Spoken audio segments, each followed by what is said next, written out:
The long-awaited live-action remake of Disney's The Little Mermaid is finally here.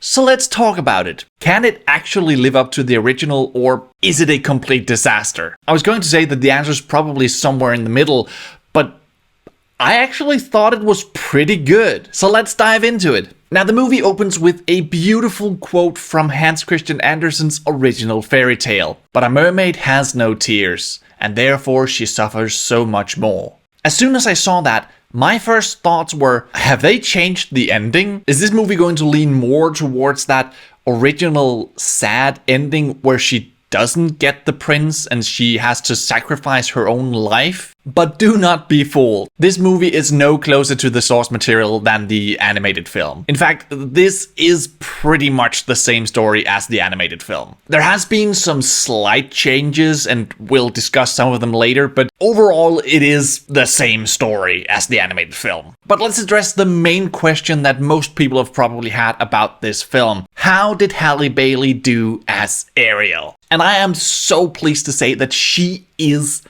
amazing as Ariel. She is the total embodiment of Ariel. Now, of course, she doesn't look 100% like the animated Ariel. No one was ever going to be able to do that. But once you get into the film, you just very quickly accept her as Ariel. The first scene you see Ariel in both the original animated film and this film is the scene where she is exploring the ship graveyard with Flounder. And from the very beginning of that scene, she just irradiates the energy and spirit of Ariel. She has the excited wonder in her eyes as she's exploring. She's fun and bubbly. She really is Ariel. Plus, she has an amazing voice and she absolutely nails the songs. But let's talk about the elephant in the room. The main controversy about this film is, of course, Halle Bailey's skin color, however stupid that is. But while it isn't directly addressed in the film does provide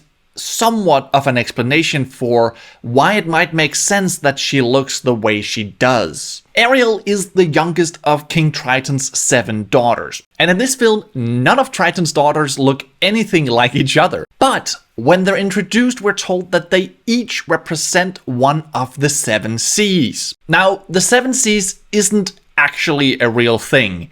The 7 seas doesn't refer to anything really. It's a figure of speech, which basically just means all of the known oceans. It's been used to refer to a lot of different bodies of water throughout time. However, during the Age of Discovery, which seems to be when this film is taking place, most sailors used the 7 seas to refer to the Arctic, the Atlantic, the Indian, the Pacific, the Mediterranean, the Gulf of Mexico, and the Caribbean Sea. Now, this film takes place on and around a small unnamed Caribbean island. And since in this film Ariel is the only one of Triton's daughters who lives at home, it seems like she is the one who's meant to represent the Caribbean Sea. Therefore, it makes some kind of sense that Ariel would look like someone who could be from the Caribbean. With that said, how does it make sense that none of these sisters look like each other when they're supposed to have the same parents?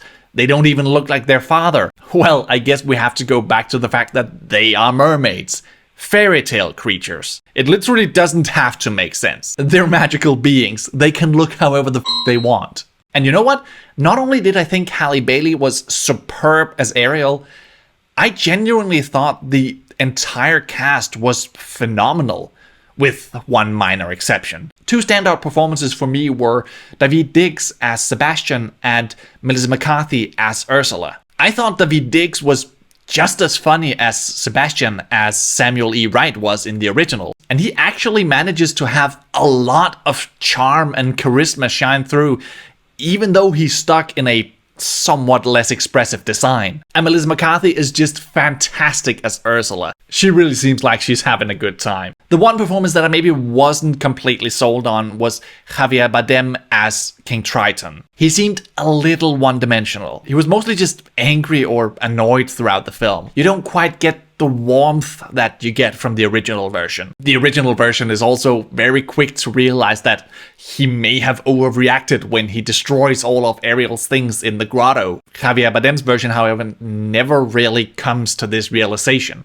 Now, I wanted to take a second to talk about Prince Eric, who's played by Jonah Hauer-King. His role has been fleshed out in this film. We learn a bit more about him, and he's become more of a mirror of Ariel. In this version, he also has a single parent who makes rules and tells him that he can't leave home. While Ariel isn't allowed to go above water, Eric is forbidden to sail out on the sea. Both Ariel and Eric are fascinated by exploring new places. She wants to explore the world above, and he wants to explore uncharted waters. And we see how they both teach and learn from each other. Eric is also given his own song in this film, and while it's a decent song, it feels a bit out of place. It doesn't really sound anything like the original songs from the animated film. And I had the same thoughts about Princess Jasmine's song Speechless in the live-action Aladdin. That was an awesome song. It just seemed out of place next to the other songs in the film. Maybe it's just that these new songs sound a bit too modern.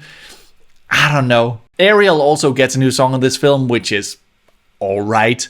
And Awkwafina's Scuttle gets a rap song, which is very clearly written by Lin-Manuel Miranda, but which might also be my favorite of the new songs. But speaking of the songs, I read a headline just before the film came out that they had changed some of the lyrics to Kiss the Girl in order to better reflect the world we live in today, to make it more consensual. And my first thought was, even though this is obviously a good thing, I hope this change doesn't stand out like a sore thumb. But I'm glad to say that I didn't even notice it when watching the film. It was only when I got home afterwards and played the two songs next to each other that I noticed what they had changed. So don't fret, they haven't ruined the song. But overall, I really like this film. I think they did a lot of stuff right. I think they succeeded in capturing some of the charm and the humor that the animated film had. And Halle Bailey's performance was basically on par with Jodie Benson. I also thought the effects were great. The way they made it look when she was swimming around underwater and singing and talking like we would above water,